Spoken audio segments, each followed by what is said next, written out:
Hi, this is my presentation on human immunity. In this presentation, we are going to go over non-specific defences against diseases. We will be explaining the third line of defence, explain rejection of transplanting organs, and the self-recognition and tolerance to own tissues. Also, we'll describe two specific immune system disorders, rheumatoid arthritis and Crohn's disease. We will describe the categories of acquired immunity and explain the immune response to vaccination, including immunological memory. We'll be discussing the concept of herd immunity, vaccination programs, and factors affecting vaccine uptake. Lastly, we will evaluate the benefits of the vaccination. The first line of defense is the skin, which is the largest organ on the human body. And it's there to prevent entry from the pathogen by physical and chemical barriers. The skin has three layers of defense to it, which are the epidermis, the dermis, and the subcutaneous tissue. The skin has an immune system that protects the body from infection, cancer, toxins, and attempts to prevent autoimmunity. In addition to being a physical barrier against the external environment. Tears, mucus, and saliva contain an enzyme that breaks down the cell wall of many bacteria, protecting your nose, mouth, and eyes from pathogens. Those not killed straight away are trapped in mucus and swallowed. Special cells line and protect the nose, throat, and other passages within your body. The inner lining of your guts and lungs also produces mucus to trap invading pathogens. The very fine hairs lining your windpipe are called the cilia, which moves mucus and traps particles away from your lungs. Another defense is stomach acid, which kills bacteria and parasites that have been swallowed. Lastly, we have the urine flow, which flushes away pathogens from the bladder area. In the second line of defense, if pathogens can get past the first line of defense through a cut, an infection develops and the inflammatory response is triggered to protect the body from further injury, prevent infection of the injured tissue, and promote healing. Inflammation occurs in tissues that has a blood supply and results in a group of easily observable characteristics: redness, heat, swelling, and pain. This is called the vascular response. In the sequence of events, firstly, the blood vessel dilates, increased vascular permeability and leakage of fluids out of the vessel, then white blood cells adherence to the inner walls of vessels and then migration through vessel walls to the site of injury. The plasma protein systems are essential to an effective inflammatory response. These are the complement systems, the clotting system, and the kinase system. Proenzymes are inactive forms of enzymes that circulate. Each system contains a few proteins that can be activated by products of tissue damage or infection. Activation of the first component of a system results in the sequential activation of other components, leading to a biologic function that helps protect the individual. This sequence activation is referred to as a cascade. In some cases, activation of a protein may require that it be enzymatically cut into two pieces or fragments of different sizes. Usually, the larger fragment continues the cascade by activating the next component, and the smaller fragment frequently has potent biologic activities to promote inflammation. Activation of the complement system can be accomplished in three different pathways. The classical pathway, which is activated by proteins of the adaptive immune system, antibodies bound to their specific targets, antigens. The lectin pathway, activated by mannose containing bacterial carbohydrates, And thirdly, the alternative pathway, which is activated by gram-negative bacterial and fungal cell wall polysaccharides. Macrophages are special cells derived from monocytes and are involved in the detection and destruction of foreign bodies, which sends messages to the immune system to create antibodies, and then it protects the body against infection. The third line of defense. In the third line of defense is also known as the adaptive immune system, which is not acquired by birth but during the lifetime. The adaptive immune system gets activated only when pathogens pass the first and second line of defense. Different cells involved in the third line of defense are antigen-presenting cells, APCs, B lymphocytes, and T lymphocytes. Sorry. Lymphocytes comprise T cells, B cells, and NK cells, which make up for 20 to 30% of WBCs, the white blood count cells, and are found in the lymph, hence named lymphocytes. T and B cells are components of adaptive immune response, while NK cells are the innate immune response. Humoral and cell-mediated immune responses are part of this defense. This system relies on antigens, which are specific substances found in foreign microbes and antibodies. Most antigens are proteins that serve as a stimulus to produce an immune response. The steps to this immune response are: 1. When an antigen is detected by a macrophage, this causes the T cells to become activated. 2. The activation of T cells by a specific antigen is called cell-mediated immunity. Step 3. The T cells secrete interleukin 2. 4. Interleukin 2 causes proliferation of certain cytotoxic T cells and B cells. Number 5. The immune response then follows two paths. One path uses cytotoxic T cells and the other uses B cells. If a pathogen doesn't get destroyed by one of the first two lines of defenses, it then uses white blood cells and, more precisely, lymphocytes. They can create antibodies that attach to antigens of the pathogen. The immune system has several types of cells that play different roles in fighting pathogens. These include neutrophils. These are also known as granulocytes and provide an early response to inflammation. They kill pathogens but also die as a result. Macrophage. These clean up after a response. They remove pathogens, dead neutrophils, and other debris. Dendritic cells. These activate the immune system by presenting antigens to T cells. And lymphocytes. These are the main cells of the immune system. B cells produce antibodies that attach to antigens and attract cells that will engulf and destroy the pathogen. T cells directly attack the pathogen.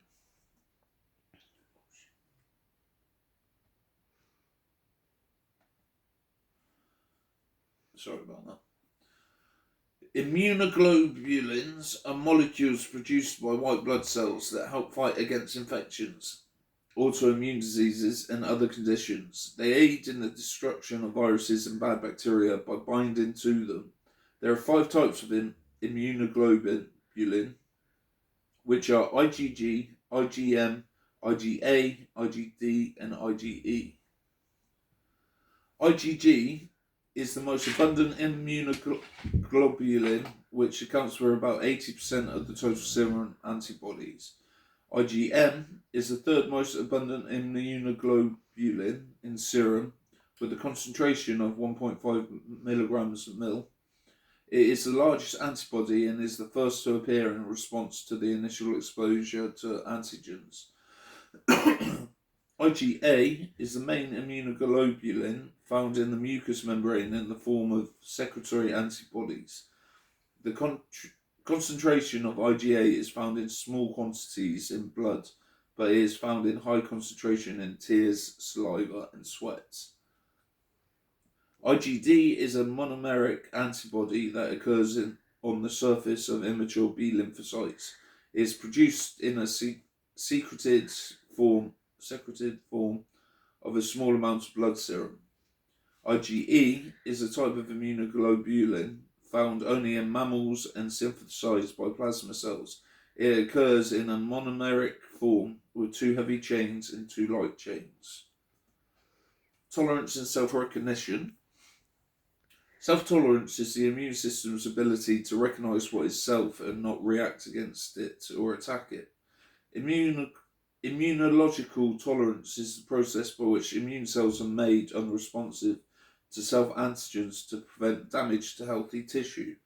It prevents an immune response to antigens produced by the body itself or recognized from a prior encounter. Tolerance is built by the body's ability to determine self versus non-self cells.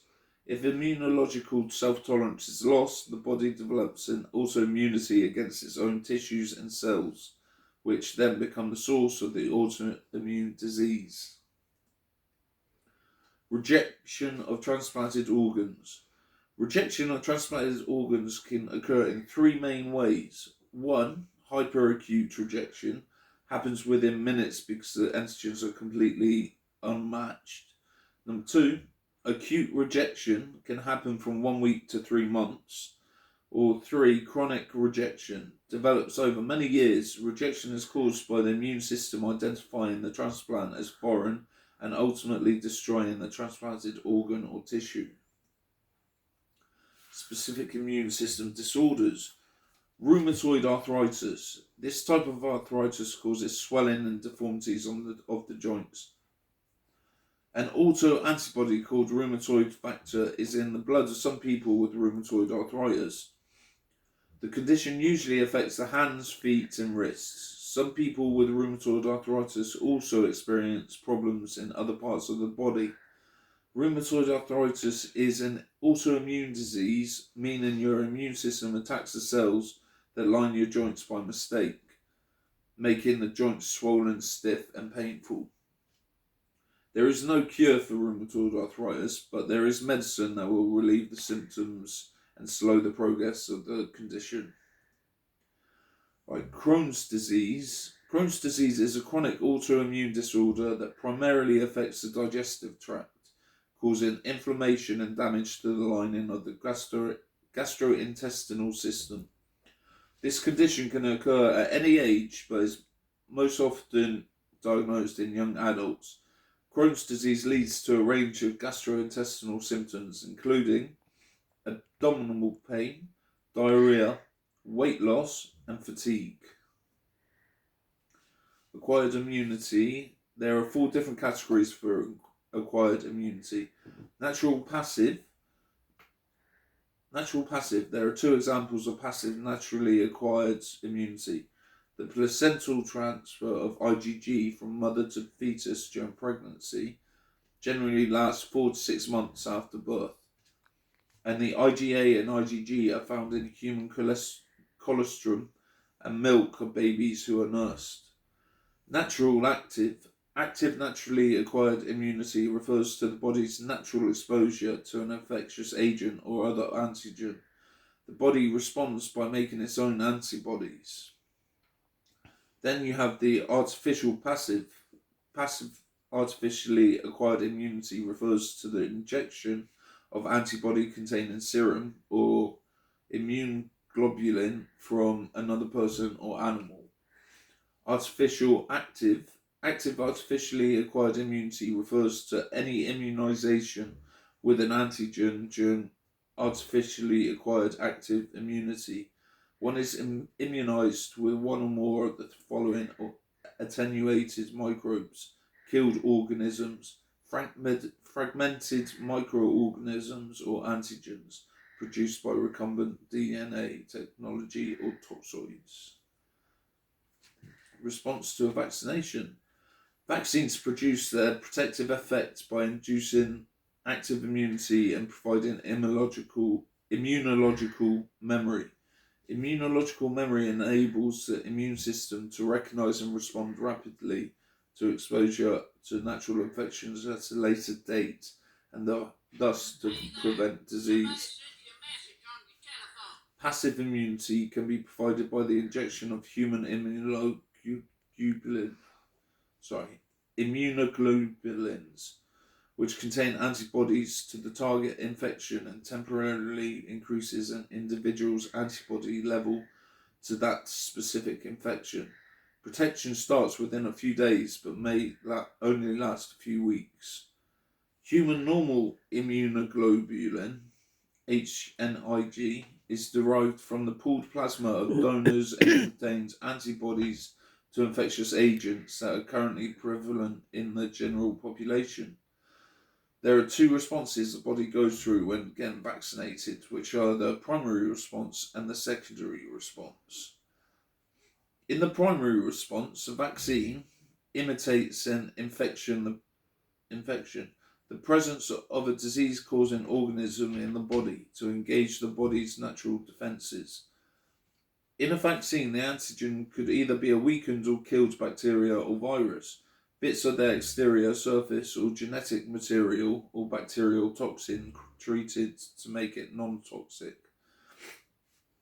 The T and B cells recognise the antigen and get activated. Once activated, the cells proliferate and start cloning themselves, and they change into one or two types of cell.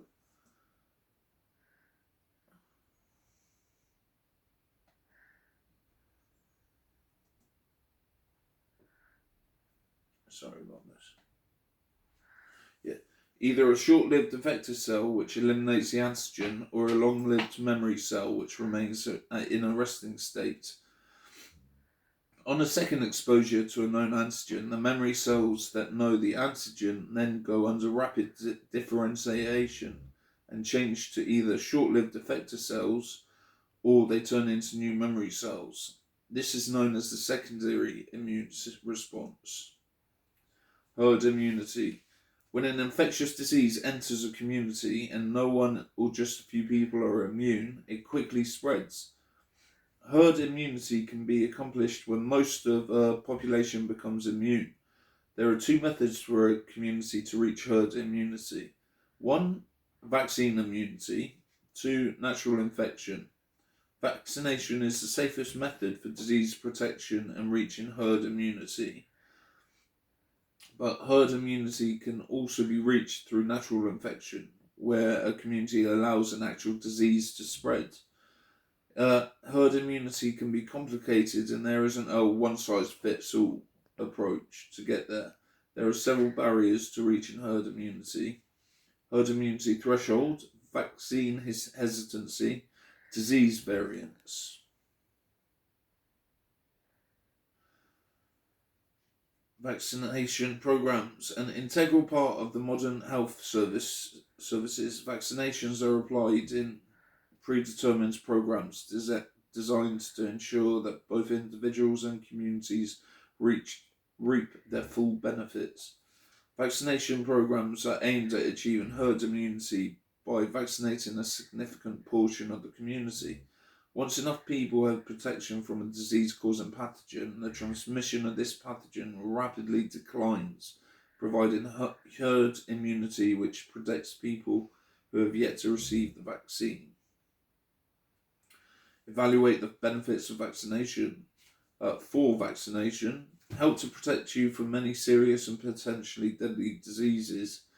Protect other people in your family and community by helping stop diseases spreading to people who cannot have vaccines. Reduce or even get rid of some diseases if enough people are vaccinated. Do not contain any ingredients that cause harm, only ingredients essential to making them safer and more effective. If enough vaccines are given, herd immunity can take place, and all vaccines are thoroughly tested to make sure they will not harm you. Against vaccinations, sometimes cause mild side effects that will not last long.